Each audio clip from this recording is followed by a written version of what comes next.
Welcome students. आज हम आपको रिफ्रैक्शन ऑफ लाइट के बारे में स्टडी कराएंगे। ठीक है,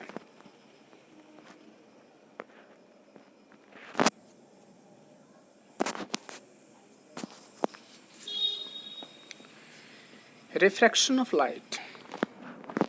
topic is refraction of light.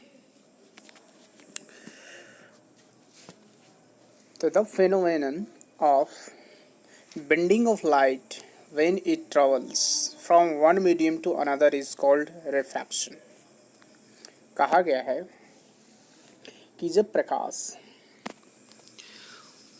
One medium से किसी अनदर मीडियम में जब ट्रेवल करता है, ठीक है, तो वहाँ जो होती है लाइट रिफ्रैक्शन करता है। ठीक है, ये होता क्यों है? तो आप सबको ये पता होगा कि speed of light is medium is difference, यानी लाइट का जो स्पीड है, ठीक है, वो मीडियम के अकॉर्डिंग चेंज होता रहता है। जैसे वैक्यूम में वाटर, केरोसिन एटसेट्रा।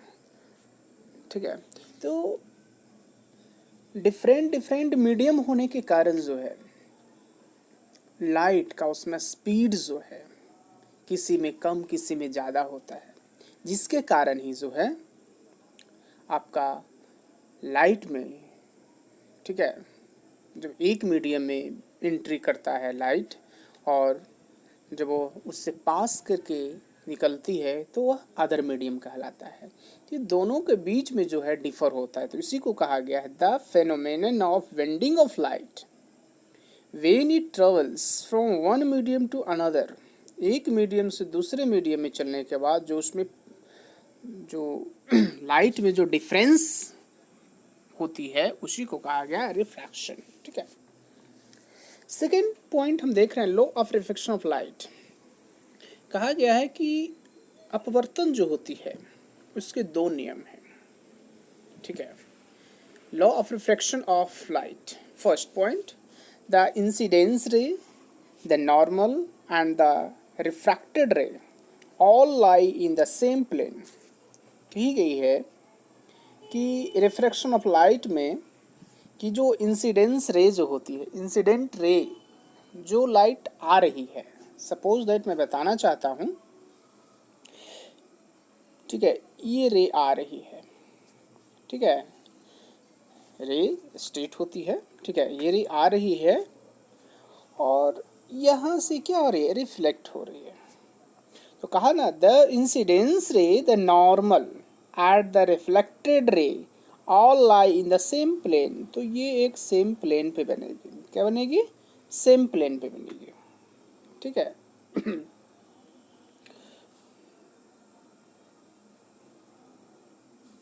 ठीक है। और सेकेंड पॉइंट होती है कि साइन आई, ठीक है, और sine r is equal to constant where. यानी साइन आई जो होती है इंसिडेंस एंगल का जो साइन होती है, और रिफ्लेक्टेड रे का जो साइन आर होता है वह एक कांस्टेंट होती है। क्या होती है? कांस्टेंट होती है।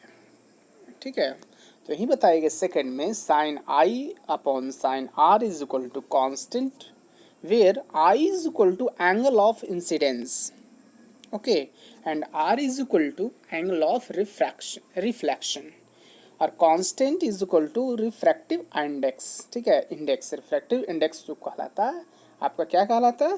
कांस्टेंट कहलाता है। ठीक है, यह अगर आप इसे लिखना चाहते, देखिए बुक में डिफरेंट बुक्स में जो आपको मिलेगी इसका नोटेशन डिफरेंट टाइप से आपको मिल सकते हैं। Suppose that sine I by sine r is equal to, कहीं के भी मिलेगा, ठीक है, कहीं ये जो है एन भी मिलेगी, ठीक है, कहीं ये म्यू के नाम से मिलेगी। ठीक है, तो इस तरह से ये कांस्टेंट ही रहेगा, लेकिन वो साइन बदल जाएंगे, लेकिन उससे कोई फर्क नहीं पड़ने वाली है। ठीक है, ये स्नेल का नियम भी कहलाता है, स्नेल का नियम। ठीक है, कौन सा नियम? स्नेल का नियम भी, लॉ ऑफ स्नेल। तो रिफ्रैक्शन ऑफ लाइट में आपको अभी पता चला कि the phenomenon of bending of light when it travel from one medium to another is called as refraction. Law of reflection of light, the incidence ray in the normal and the refracted ray all lie in the same plane. Second point, sin I is equal to sin R is equal to constant, where I is equal to angle of incidence and R is equal to angle of refraction. Constant is equal to refractive index. ठीक है,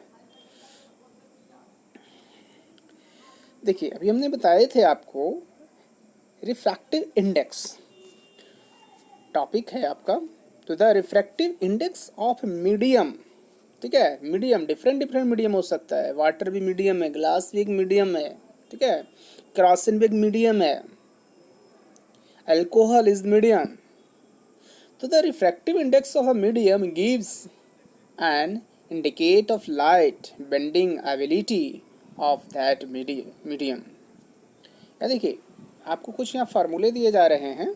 first formula ये देख पा रहा है N21। तो देखो 21 ने इसमें इस चीज़ को समझना है कि N21 is equal to speed of light in medium 1। ठीक है, आपके पास हमेशा दो मीडियम रहेंगे कहीं भी, ठीक है, रिफ्रैक्टिव इंडेक्स फाइंड करने के लिए।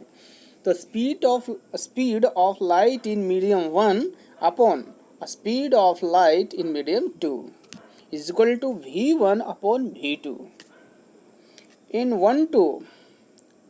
ठीक है, देखो इसी को बदल दिया जाएगा respect to speed of light in medium 2 और speed of light in medium 1 V2 by V1। इसे कहेंगे N12 यानी N12। Nm की अगर बात करते हैं, थर्ड में आप देख पा रहे हैं, ये सेकंड होगा, ये थर्ड। Nm जो है speed of light in air, speed of light in air यानी एयर जो है उसमें स्पीड जो है लाइट का क्या है, upon speed of light in medium. अब मीडियम में क्या है, सपोज दैट लाइट आ रही है एयर से, खिड़की हम लोग के जो डोर है, ठीक है, तो डोर में ग्लास लगी होती है, तो वहाँ से आप देखिएगा, ठीक है, कि जैसे ही आपका ट्रेवल करता है एयर से लाइट आपका विंडोज ग्लास में से, तो उसमें देखिए वहाँ पर उसका ब्राइटनेस जो है एयर में और जो आपके घरों में जो उससे पास होकर के लाइट जो आपके घरों में आ रहे, उसमें देखिए दोनों में जो ब्राइटनेस जो है, ठीक है, वो डिफर होता है। तो ये क्यों होती है, तो कुछ जो है लाइट का मीडियम ऑब्जर्व ही करता है। ठीक है, तो Nm is equal to speed of light in air by speed of light in medium is equal to C upon V।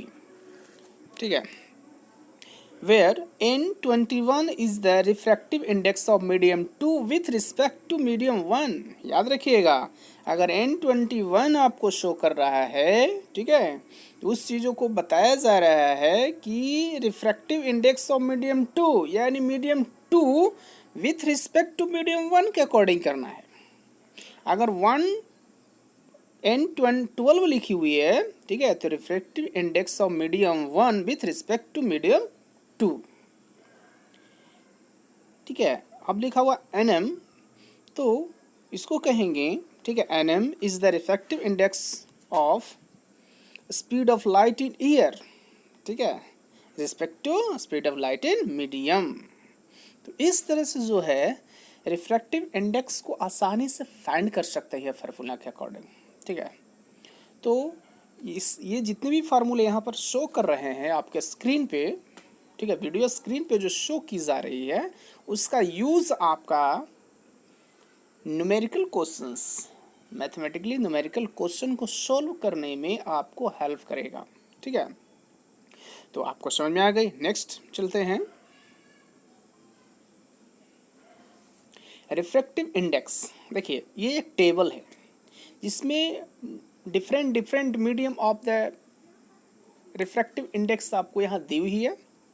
Suppose हम दिखाना चाहते हैं, फर्स्ट जो रो है material medium, refractive index, material medium. तो इस तरह से हम देख पा रहे हैं कि हमारे पास मटेरियल है और उसका रिफ्रैक्टिव इंडेक्स दी हुई है। एयर का जो है रिफ्रैक्टिव इंडेक्स 1.0003 होती है। आइस का होती है 1.31, water 1.33, alcohol 1.36, kerosene 1.44, fuse quartz 1.46। ठीक है, तो इस तरह से डिफरेंट मीडियम का जो है रिफ्रैक्टिव इंडेक्स भी डिफरेंट डिफरेंट होगा। ठीक है, लेकिन इसमें इंपॉर्टेंट हमेशा याद रखिएगा air, ice, water, kerosene, diamond. ठीक है, तो ये इंपॉर्टेंट है जिसको हमने ग्रीन कर दिया है। ठीक है, हरा में जो शो कर रहा है वो इम्पोर्टेंस है, उसे आपको याद भी रखना चाहिए। ठीक है, तो आप देख लीजिएगा यहाँ से डिफरेंट मटेरियल का रिफ्रैक्टिव इंडेक्स भी दी हुई है, आप यहाँ से उसे नोट डाउन करिएगा। ठीक है, अपनी नोटबुक में। नेक्स्ट आती है topic what is lateral displacement. ठीक है, ये लेटरल डिस्प्लेसमेंट क्या है? तो when the perpendicular distance between the original path traced by an incidence ray and the path received by in the emergent ray coming out from the glass slab is known as lateral displacement. Following are the factors on which lateral displacement depends. देखो lateral displacement किस पे depend करता है? ठीक है, lateral displacement तो आपको पता है, मैंने बताया अभी, लेकिन ये किस पे डिपेंड करता है? तो देखो the thickness of the glass slab, this is important. The thickness of the glass slab, अब देखना है कि ग्लास स्लैब हमारे पास जो है उसकी मोटाई कितनी है। ठीक है, next refractive index of the glass slab, जो हमने ग्लास स्लैब लिया है, ठीक है, या हमारे पास जो भी है उसका रिफ्रैक्टिव इंडेक्स है क्या।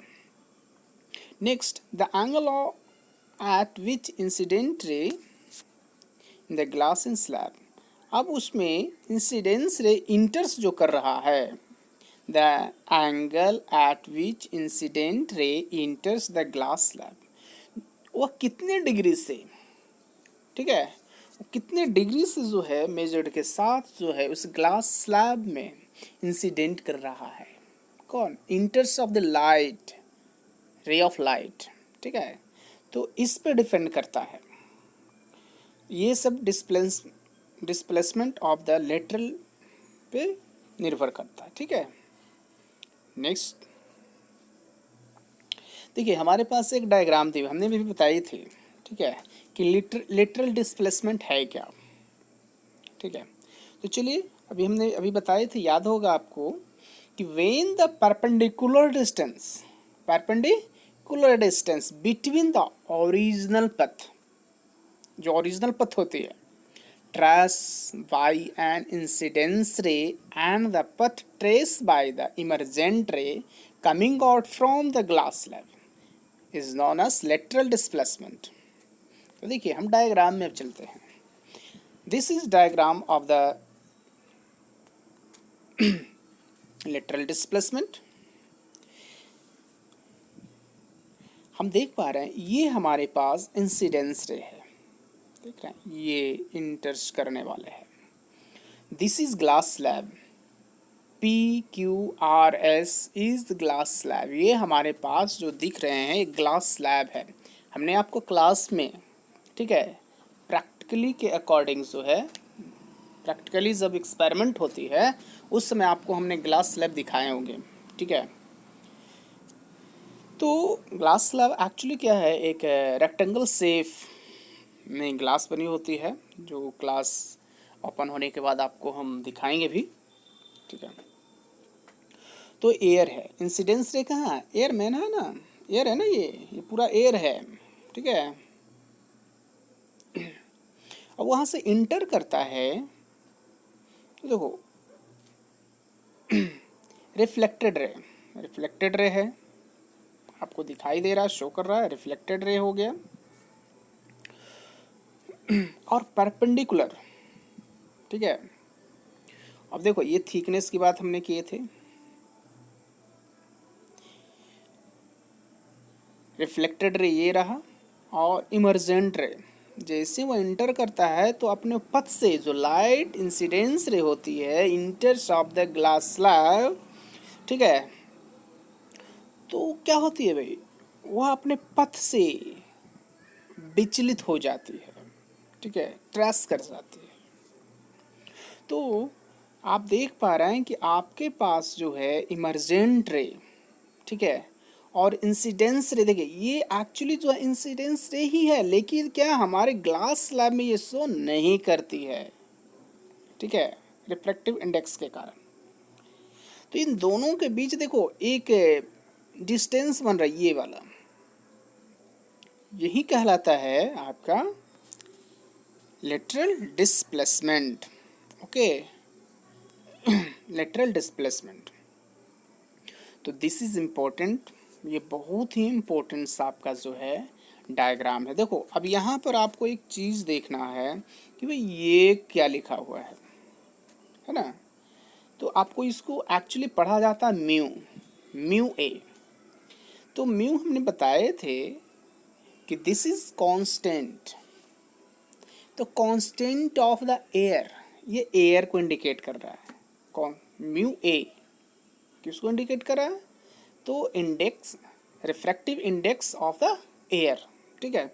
यहाँ पर दिखाया, ये भी देखिए रिफ्रैक्टिव इंडेक्स ऑफ एयर, ठीक है। तो अब यहाँ पर दिखाया जा रहा है म्यू जी, तो याद रखिएगा म्यू, हमने बताया था कि refractive index of glass, G for glass यहाँ होगा, ठीक है। तो अकॉर्डिंग किसके रिस्पेक्ट में हो रही है, ठीक है, इस पर डिपेंड करता है। तो आई हो ये आपको डायग्राम समझ में आ गई होगी, और अगर कोई प्रॉब्लम हो तो हमारे वीडियो के कमेंट्स बॉक्स में आप जो है अपनी प्रॉब्लम को लिख सकते हैं, ठीक है। नेक्स्ट टॉपिक हमारे सामने आ रहे हैं कि factors on which lateral shift depend are. अब किस पे डिपेंड करता है इसका प्रभाव, तो फर्स्ट हम देखते हैं, lateral shift is directly proportional to the thickness of the glass slab. Lateral shift जो होती है directly proportional to the thickness of the glass slab के अकॉर्डिंग होती है। Second, lateral shift is directly proportional to the incidence angle. Third, lateral shift is directly proportional to the refractive index of glass slab. Fourth, lateral shift is inversely proportional to the wavelength of incidence length. ठीक है, तो ये चार आपके सामने जो चार points जो शो कर रहे हैं, ये चार पॉइंट ही शो करते हैं आपका कि लेटरल शिफ्ट डिपेंड आर, ठीक है, यानी जो प्रभाव जो है, factor on which lateral shift depends. Next topic हमारे सामने आ रहा है cause of refraction. The first point, the cause of refraction of light is the flow, the frequency of the refracted रे रिमेन्स कांस्टेंट। अब देखो जितने भी लाइट होते हैं, ठीक है, हर चीज़ की लाइट होती है, तो different lights off the different wavelength and different frequency, ठीक है, सभी की जो है फ्रीक्वेंसी डिफरेंट होती है और उसका वेवलेंथ भी डिफरेंट होता है। Second point, due to partial reflection and absorption of the light at the interface, the intensity of the refracted ray will be less than in the incident ray. Third point, when the light crosses the boundary between two different media, division of light occurs resulting in refraction such that there is the change in wavelength and speed of light. हमने जैसे कि अभी बताए थे पिछले topic में कि refraction जो होती है उसकी वेवलेंथ पर डिपेंड करता है, स्पीड ऑफ लाइट पर डिपेंड करता है, ठीक है। तो यहीं पे बातें बताई गई है। नेक्स्ट टॉपिक हमारे सामने आ रहा है effect of refraction of light. क्या प्रभाव है रिफ्रैक्शन के लाइट का? The flowing are the effects of refraction of the light in our daily life. हमारे जीवन में, ठीक है, हमारे पर डे डेली लाइफ में जो है, ठीक है, रिफ्रैक्शन के डिफरेंट इफेक्ट दिखने को मिलते हैं, ठीक है। And flowing are the effect of refraction of light in our daily life. A swimming pool always looks slower than it really is because the light coming from the bottom of the pool bends with the come out at the surface due to refraction of light। ऐसा दिखता भी है, ठीक है। देखिए आप virtual image brick दिख रहा है। एक्चुअली हमारे पास जो है, ठीक है, जो ये ऑब्जेक्ट शो यहाँ जो दिख रही है, ये ऑब्जेक्ट, ये एक्चुअली हमें कुछ उठा हुआ दिखता है, ठीक है। तो ये लॉजिक इसका है, रिफ्रैक्शन ऑफ लाइट का ही है, जो वर्चुअल इमेज बनाएगा, ठीक है। वास्तव में है नहीं, लेकिन हमें दिखता है एक्चुअली ऐसा ही है। A stick which is the immersed earth is the water always look to vent at the surface of water because the light coming from the stick bends when it come out in the surface due to reflection of light। देखो हम लोग जब अपने कोई stick लेते हैं, pencil लेते हैं, पेन लेते हैं, ठीक है, जब उसे गिलास भरी होती है, पूरा फुल्ली नहीं होना चाहिए, थोड़ा खाली होना चाहिए, उसमें जब हम, जो कि आपके सामने हम दिखा रहे हैं, डायग्राम में दिख रहा है, ठीक है, वहाँ पेन को डालते हैं और हमको थोड़ा क्रॉस होकर के जब हम देखते हैं ना, ठीक है, तो हमें ऐसा लगता है कि पेंसिल या स्टिक जो भी है, स्टिक की यहाँ बात की जा रही है, ठीक है, तो हमें बेंड दिखता है, मुड़ी हुई दिखती है, बेंड दिखता है, ठीक है, लेकिन एक्चुअली में वो बेंड नहीं है। The effect of the refraction of light, यही बताया गया। Stick which is the immersed part partially in water always look to be bent in the surface of water। हमें जो वाटर है ना, उसका सरफेस पे हमें टेढ़ा दिखता है because the light coming from the stick when it come out of the surface due to reflection of light। ये एक्चुअली किसके कारण हो रही है? रिफ्लेक्शन ऑफ लाइट के कारण ही हो रही है, ठीक है।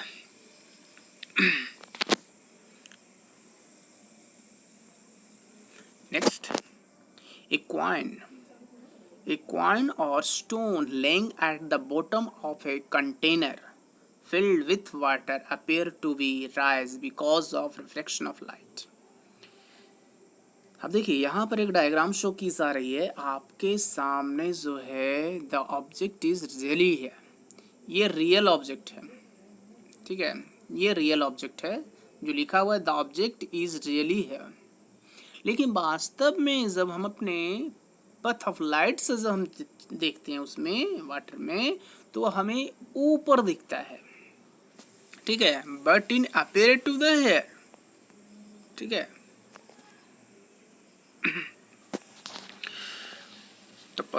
तो देख रहे हैं, क्वाइन और stone lying at the bottom of a container filled with water appear to the rise because of refraction of light.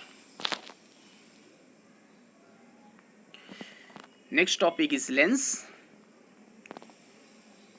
तो लेंस के बारे में हमने जो है नेक्स्ट क्लास में आपको स्टडी कराएंगे, ठीक है। तो आई होप वीडियो को पूरा देखिए, जिससे आपको जो है एग्ज़ाम में काम आए। Thank you.